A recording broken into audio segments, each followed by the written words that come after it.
कौन पूरा सुंदर जगह आम बाड़ी रे पूरा एमती पूरा बण जंगल भाई भोजी भोजीटा हम आ पिंकु फिल हो कि मयूरभंज बारिपदा कि कलाहांडी यही सब जगह जो भाई जंगल शागवान गच सब अच्छी आउ भ्यू टाइप अलग प्रकार लगुच सांग देखूँ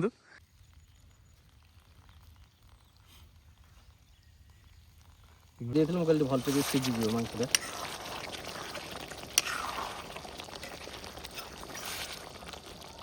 मैंने आमर ये जो गोटे नुआ स्टाइल वीडियो बनवार आज हूँ प्रथम भोजी तो भात आ चिकेन मुझे पाने बहुत सहयोग कर पिंकु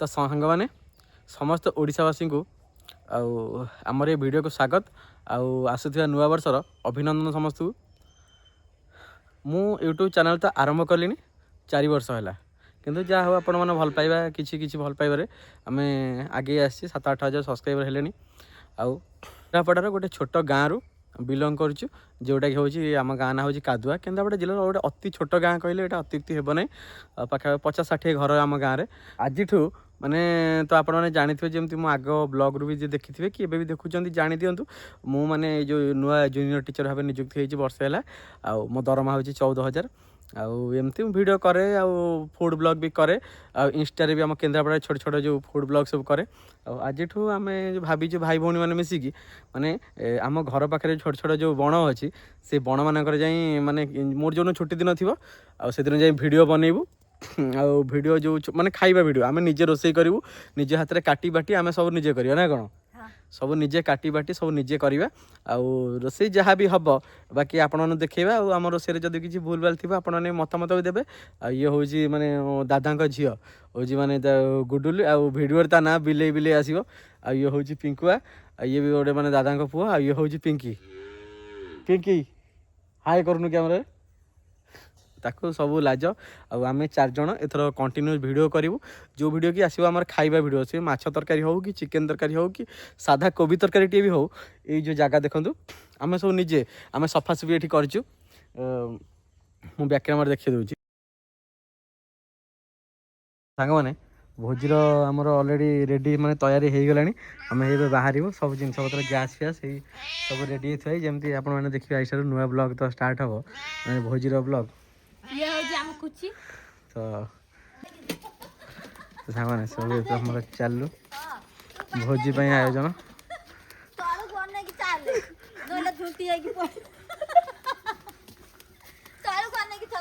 धीरे धीरे चले जो भोजी आयोजन एक्चुअली भल लगे कौन पूरा सुंदर जगह आम बाड़ी रे पूरा एमती पूरा बण जंगल भाई भर भोजीटा हम पिंकु सब जगह सब सफासफी होती आम हाथ में सब सफा होती आमर सबुदिन एथर माने वीडियो हम ना कौन वीडियो हम बाकी आम खाइबा माने पूरा देसी स्टाइल रोसई हम जोटा गाँ गहली तो रोसई माने जमती करती बेले बेले आसिक साहाଯ୍य करदे आम बो हरिका किंतु आम तो करवा साधारण गाँव में टे गोटे ये कहि सांग मैंने ओडिया मानकर खाइबा प्रति यथेष्ट रुचि रही तो से सब खाइबार किसी माने टिपिकल जिनस को आम आगक आणबू जोटा देसी स्टाइल माने मु तो 4 वर्ष है वीडियो कलिनी से तो माने यूट्यूब से भी ग्रो होनी मोटे 7-8 सब्सक्राइबर एपर्यंत किसी पेमेंट भी यूट्यूब आसनी तो पैसा कथा छाड़ आम तो माने कौन अल्परे खुशी होगा लोक आम से किसी ना जहाँ जी मिलूँ दरमा से तो समुद्र संख्ये कि ठाकुर देहर जहाँ जमी ठाकुर नहीं चलते बड़ कहले आम यूट्यूब भी ग्रो कर जो यूट्यूब पेमेंट आसो सी यहाँ पाठ पढ़ाई लगे दादा झील हूँ माने ये हूँ गुडुली से पढ़ू कौन पढ़ू तू कहदे ये +2 साइंस पढ़ू चाषबास करन दादा ये आम पिंकुआ तोर कौन +2 आर्ट्स सी भी पढ़ू आम 4 भाई भौणी जहाँ भी आसो यूट्यूब इनकम पढ़ा खर्च भी लगे गोटे छोट प्रयास मोर कारण समय को तो नहीं समस्त चलिया पड़ो मो दरमा तो 14,000 तो से भी आम खुशी खुशी चलू सी दादाजी आमर माने एक्सपायर करगले 10 वर्ष है बहुत कष्ट भी चलुँच कि ना असुविधा बाकी भगवान का आशीर्वाद नहीं आम चलवा आज नुआ गोटे गोटे आरंभ गोटे सेटअप आरंभ हो बस आपण मैंने भल पाइबा दरकार देखा जाऊ आम ओडिशावासी आम केन्द्रापड़ावासी केते सारा भल पाइबा दौरान आमर ये छोट भाई भौणी मानक ना कौन आज स्टार्ट हम समस्त वेलकम कर नमस्कार कर दिया दर्शक बंधु को कर दियो तो वेलकम समस्त नमस्कार तो सांग मैंने आम रोसईर प्रथम जो स्टेप माने पानी हांडीटा बसीगला अलरेडी अटे बढ़ा पिंगा बोतल गैस बढ़ा बढ़ा हाँ पानी हाँ बसीगला ना कौन सब बस पाले छड़ा छड़ा छड़ी कर ये करवा तो सांग मैंने यहाँ गाँव गोटे निरा मजा देखो मुझे देखे दूसरी भलसे देखे नी पूरा आम एक सफासफी करूँ पूरा गोटे प्राकृतिक परिवेश आ सौंदर्य भितर ये भोजी आमर भोजी कौन यहाँ आम सबुदिन ये भोजी हम आ भी आम पूरा आउ टे सजे सजे दबा आगे आज प्रथम आरंभ ना आगक भी आउ टे सजे सजे दबा है तो सांग मैंने बाहर मुझे दृश्य देखा यहाँ हूँ आम गोटे छोट मानने ये टाइप जमी आपको फिल हो कि मयूरभंज बारिपदा कि कलाहांडी यही सब जगह जो भाई जंगल सागवान गच सब अच्छी आउ भ्यू टाइप अलग प्रकार लगुच सांग देखूँ पूरा जंगल भितर आम भोज ना कौन पिंकी सतरे सांग मैंने माने गोटे एमती गोटे जगह जहाँ हूँ आम जेज करटा खुशी लगुच जगह देखले ही खुशी लगे पूरा शीत दिन आमर भोजी चलो पूरा खरा दिन जाके मैंने वर्षा दिन आसा पर्यटन चलो ये भोजी नहीं जो मोर तो स्कूल रही जाऊँ जो छुट्टी बाड़ी थी से करवा कटाकटी कारण से छोट पिला कटाकटी करें बाकी रोसे कटाकटी सब मुझे करी आउ सब सहयोग सी करदे आ छड़ा छड़ी है पानी आनिबा है सांग मैंने मु तो एत भिडियो माने आसे ना मैंने सत कथा माने भिडियो टे कैमेरा आड़े आसो लाज लगे किंतु एथर डेली भिडियो को आसा पड़ो क्या जेहेतु मु रोसे करी मु कटाकटी सब करी तो भिडियो निहाती आसवा 3टा पियाज आमर आसी 800 ग्राम चिकेन को देखिए अल्प तेल मसला हम आज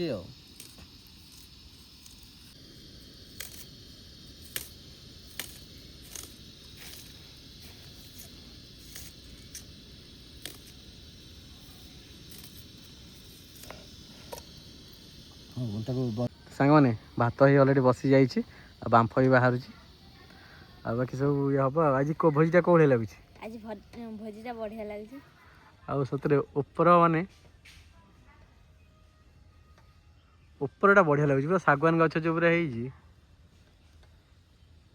नहीं सांग मैंने चिकेन अलरेडी ए धुआ हो गला 800 ग्राम चिकेन अच्छी आउ पानी फाणी दे पिंकु आमर पूरा भलसे धोईदेला आबे बास खाली बाकी भात गड़ा हम चिकेन पड़ो आउ पियाज जरा होगी बास खाली कषाटा हो देखा आज पूरा बनभोजी हो नुआ वर्षर बनभोजी एक नूतन प्रकार भोजी एक नूतन परिवेश आउ पूरा गाँवली परिवेश गाँ स्टाइल रोसई आउ खाली बास देखा बाकी आउ तो सांग मैंने भात अलरेडी हो गला एबे गाड़िबा आउ भिडियोटा कर गाड़िबा ये घास मिसिक देख तो सांग भात गला हम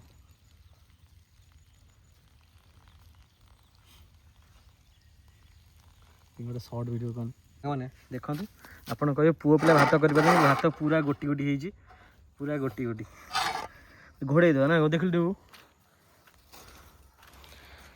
मो बो बर्तन भात देख तो सांग मैंने एबे बसीगला कढ़ई बसीगला पूरा आमर आलू फालू भजा हो आलू भजा हम पियाज जरा हम तापर चिकेन पड़ो देखा तो आलू सांग मैंने पड़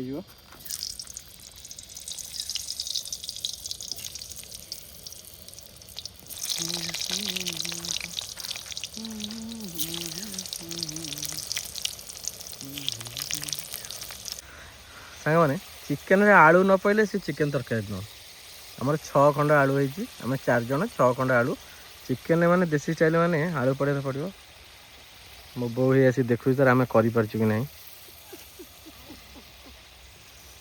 गले मशा बटा है देख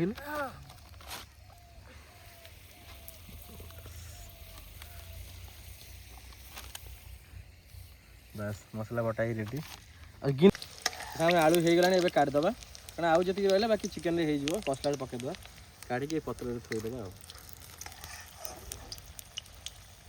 तो रोसई भूल भाल है कि ना आम खाइब ना कौन ना कौन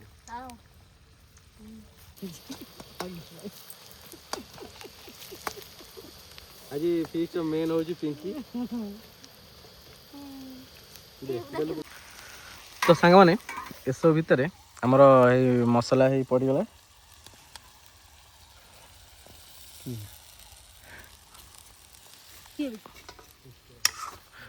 ମସଲା ହେଇ ପଡ଼ିଗଲାଣି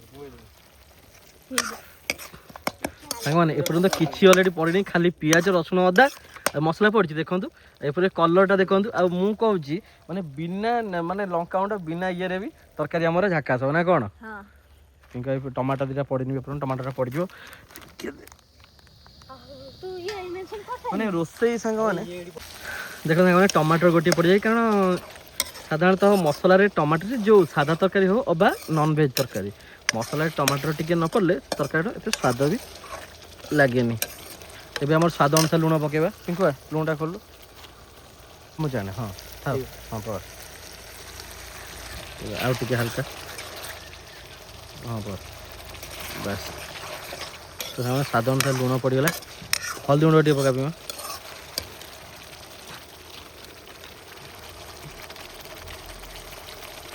ଥାଉ ରହିଥା, ଖାଲି ଦେଖେ ଜରଟା ଦେଖେ। ତ ସାଙ୍ଗମାନେ ଦେଖନ୍ତୁ ମସଲାର ମାନେ ଯେଉଁ ଟେକ୍ସଚରଟା ମୁଁ ଆପଣଙ୍କୁ ଦେଖାଉଛି।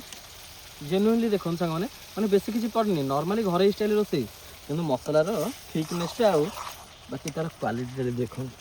ପାଣି ଟିକେ ତରକାରୀ ନଦେଲେ କାମ ନାହିଁ।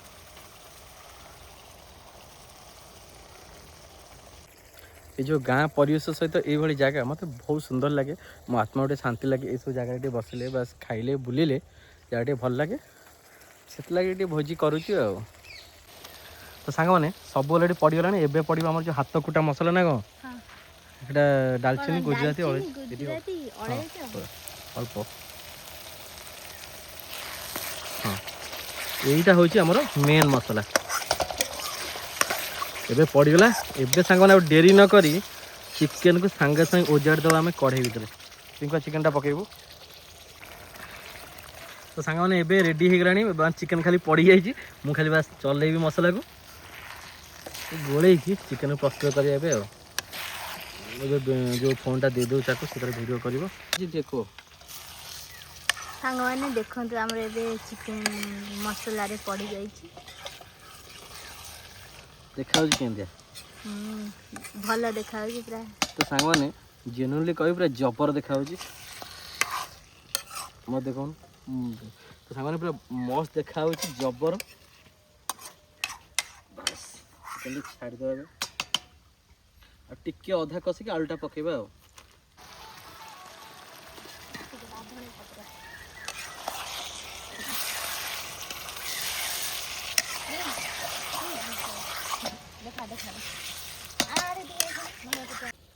ନମ୍ବର ଅଛି ତ ଧନିଆ ପତ୍ର ସାଙ୍ଗମାନେ ଆସିଗଲା। ପିଙ୍କି ଧନିଆ ପତ୍ର କାହାର ହେଇଥିଲା? ମନ୍ତ୍ରୀ ବଡ଼ ଘର ଆଣିଲୁ ତ ଉପରେ ନେଇ ଆଣିଲୁ ବାସ୍। ତ ସାଙ୍ଗମାନେ ଧନିଆ ପତ୍ର ପଡ଼ିଗଲା।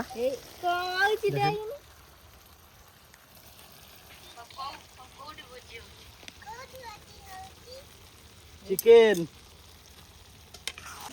ତ ସାଙ୍ଗମାନେ ଧନିଆ ପତ୍ର ପଡ଼ିଯାଇକି କଷା ବି ଅଲରେଡ଼ି ହେଉଛି।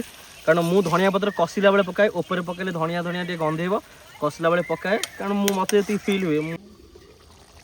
ତ ସାଙ୍ଗମାନେ ଦେଖନ୍ତୁ ପୁରା ଅଧା କଷା ହେଇଗଲାଣି। ମୁଁ ଟିକେ ହାଲକା ପାଣି ଦେଇଥିଲି, ମୁଁ କହିଲି ଭଲସେ ଟିକେ ସିଝିଯିବ ମାଂସଟା।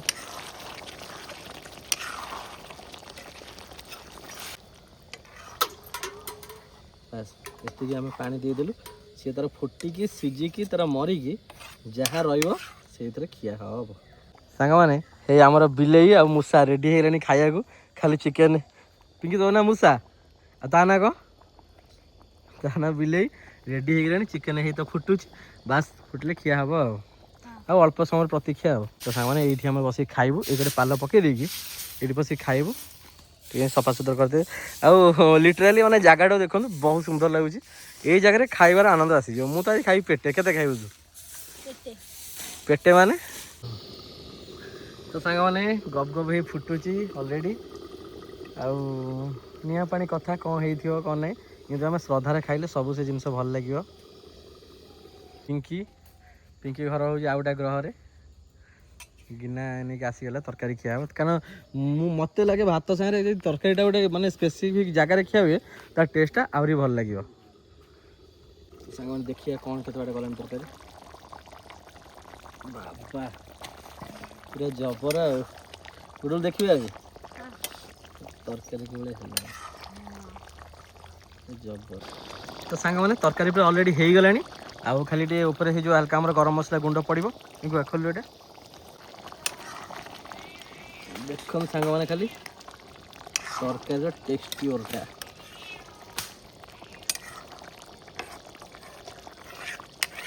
ତ ସାଙ୍ଗମାନେ ସାଇଜିଆ ମନ୍ଦିର ମାନେ କଦଳୀ ପତ୍ର ପଡ଼ିଗଲା। ଗାଁରେ ଭୋଜି ହେଲେ ଏଇଟା ହେଉଛି ପ୍ଲସ୍ ପଏଣ୍ଟ, କଦଳୀ ପତ୍ରଟା ମିଳିଯିବ। 4ଟା ପୁରା କଦଳୀ ପତ୍ର ପଡ଼ିଗଲା। ପିଙ୍କି ତୋର ସେଇଟା, ଏକଡ଼େ ତାର ବସିବ ପିଙ୍କୁଆ, ଏଇଟା ଗୁଡୁଲୁ, ଏଇଟା ହେଉଛି ମୋର ହେଲା। 4 ଜଣ ବସିଗଲା। ତ ସାଙ୍ଗମାନେ ତରକାରୀ ପୁରା ରେଡ଼ି ହେଇଯାଇଛି। ବାସ୍ ଏବେ ବଢ଼ା ବଢ଼ି ହେଇଯିବ। ଏଇଠି ବାଡ଼ି ଦିନ ଥୋଇଛି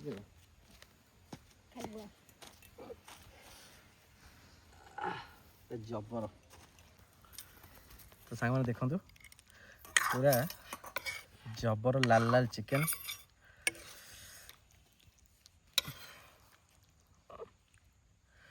ହଁ ପିଙ୍କି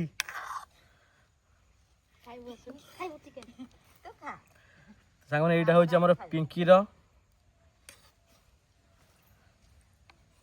ଏଇଟା ହେଉଛି ଆମର ପିଙ୍କୁଆର। ତାପରେ ଆଳୁ ଦେଇଦେବା ସମସ୍ତଙ୍କୁ। ହେଇ ଆଳୁ ଦିଆ ହେଲାଣି। ସାଙ୍ଗମାନେ ଭାତ ଗୋଟେ ଭାତ ପୁରା ଫୁଲ ଭଳିଆ ହେଇଛି।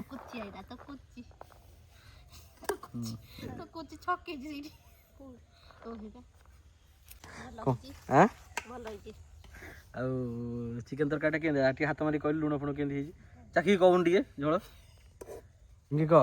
ଭାତ ବଢ଼ା ହେଇଯାଇଛି, ତରକାରୀ ବଢ଼ା ହେଇଯାଇଛି। କିଏ ଖାଇବ ପିଙ୍କି? ସାଙ୍ଗମାନେ ଆମର ଏଇ ଯେଉଁ ଗୋଟେ ନୂଆ ଷ୍ଟାଇଲ୍ର ଭିଡ଼ିଓ ବନେଇବାର ଆଜି ହେଉଛି ପ୍ରଥମ ଭୋଜି। ତ ଭାତ ଆଉ ଚିକେନ୍ ହେଇଛି, ମୁଁ କରିଛି। ପିଲାମାନେ ବହୁତ ସହଯୋଗ କରିଛନ୍ତି, ପିଙ୍କୁଆ, ପିଙ୍କି, ଆଉ ଗୋଟେ ଖୁସି ଆଉ ଗୁଡୁଲୁ ବି ବହୁତ ସହଯୋଗ କରିଛନ୍ତି। ଆଉ ତରକାରୀଟା ବି ଦେଖାହେଉନି, ଗୁଡୁଲୁ ଭଲ ଦେଖାଉନି ତରକାରୀ। ତରକାରୀ ପୁରା ଦେଖେଇ ଦେଉଛି, ପୁରା ଜବର ଦେଖାହେଉଛି। ହେଇ ଆଉ ଭାତ ଅଲରେଡ଼ି ବଢ଼ା ହେଇଯାଇଛି ସବୁ। ଏଇ ପିଙ୍କି ବି କହିଲାନି ଭଲ ଦେଖାହେଉଛି। ହଉ ଖାଅ। ତ ସେ ବି ଖାଆନ୍ତୁ, ମୁଁ ବାକି ଟିକେ ପଛରେ ଖାଇବି ଆଉ କାରଣ ଭିଡ଼ିଓଟା ବନେଇ ଦେଇକି ଆଉ କାରଣ ମୁଁ କେତେବେଳେ ଭିଡ଼ିଓ କଲେ ଖାଇବା ଦେଖେଇ ପାରେ ନା, ଘରେ ଏଥିପାଇଁ ଦେଖେଇ ପାରେ ନା ଯେ କାରଣ ଗାଁ ଗହଳି ଲୋକ, ଘରେ ବାପା ଟିକେ ଏତେ କ୍ୟାମେରାକୁ ବି ପସନ୍ଦ କରନ୍ତିନି, ଏସବୁ ଜିନିଷ ହେଉଛି। ଆଉ ବାକି ଆଜି ଆମେ ବାହାରେ ଫିଷ୍ଟ କରୁଛୁ ମାନେ ତ ସବୁ ଖାଇବା ପିଇବା ଦେଖାଯିବ। କ'ଣ ସମସ୍ତଙ୍କ ଫାଷ୍ଟ ପ୍ରଥମେ ପିଙ୍କି ପଚାରିବା କେମିତିଆ କ'ଣ ପିଙ୍କି ହେଇଛି। ପିଙ୍କି କେମିତିଆ କ'ଣ ହେଇଛି କହିଲୁ? ବାସ୍ ଆଉ ଖା।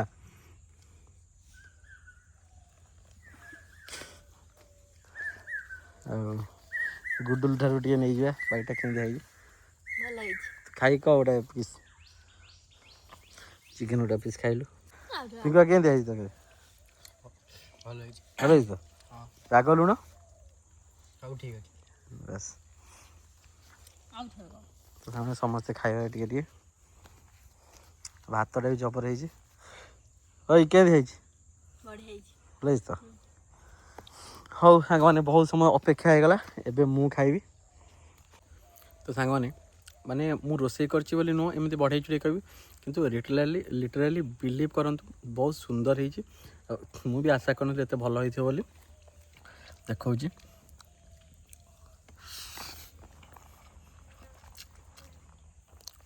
ଏଇ ଲେଗ୍ ପିସ୍ଟା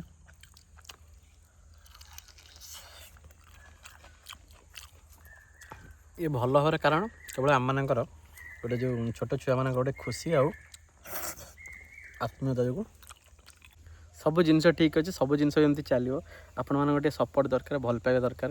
ଏ ନିରୀହ ପିଲାମାନଙ୍କ ପାଇଁ ଟିକେ ଭବିଷ୍ୟତ ପାଇଁ ଟିକେ ଦରକାର କିଛି, ଯେଉଁଟାକି ଆପଣମାନେ ସପୋର୍ଟ। ଆମେ କହୁନୁ କି ଆପଣ ପୁରା ଟଙ୍କା ଦେଇ ଦିଅନ୍ତୁ, ସୁନା ଦେଇ ଦିଅନ୍ତୁ, ବାସ୍ ଟିକେ ସପୋର୍ଟ କରନ୍ତୁ। ଭିଉ ଯାଉ, ଯାହାଦ୍ୱାରା କି କିଛି ତ ଇନକମ୍ ହେଲେ ଏମାନଙ୍କର ପାଇଁ ଫ୍ୟୁଚର୍ରେ ଲାଗିବ କାମରେ, ଯେଉଁଟାକି ମୋର ଇଏ। ହଉ ଦେଖିବା ଆଉ ସାଙ୍ଗମାନେ ଏ ପତ୍ର ଆଉ ଗିନା ଦେଖିକି ଦେଖନ୍ତୁ ତରକାରୀ ଟେଷ୍ଟ ହେଇଛି କି ନାହିଁ। କାରଣ ସବୁ ସଫା, ଭାତ ଆମର ପୁରା ସଫା। ହାଣ୍ଡି ଦେଖେଇଦେବା ଟିକେ, ଭାତ ପୁରା ହାଣ୍ଡିରେ ସଫା ନା କ'ଣ ପିଙ୍କି? ଭାତ ସଫା ଆଉ ଚିକେନ୍ ବି ସଫା। ଲେଗ୍ ପିସ୍ କେମିତି ହେଇଛି? ଲେଗ୍ ପିସ୍ ବଢ଼ିଆ। ତ ସାଙ୍ଗମାନେ ଭୋଜି ଏବେ ସରିଲା, ଜାଗାକୁ ଟିକେ ଆମେ ସଫାସୁଫି କରିଦେବା। କାରଣ ଏଇଠି ଯେହେତୁ ଆମର ସବୁବେଳେ ଭୋଜି ହେବ ତ ଜାଗାକୁ ସଫାସୁତୁରା କରିବା ଦାୟିତ୍ୱ ବି ଆମର। ଆଉ ସଫାସୁଫି କରି ରଖିଲେ ଏଠି ଜାଗାଟା ଭଲ ରହିବ, ଭୋଜି କରିବାକୁ ଭଲ ଲାଗିବ।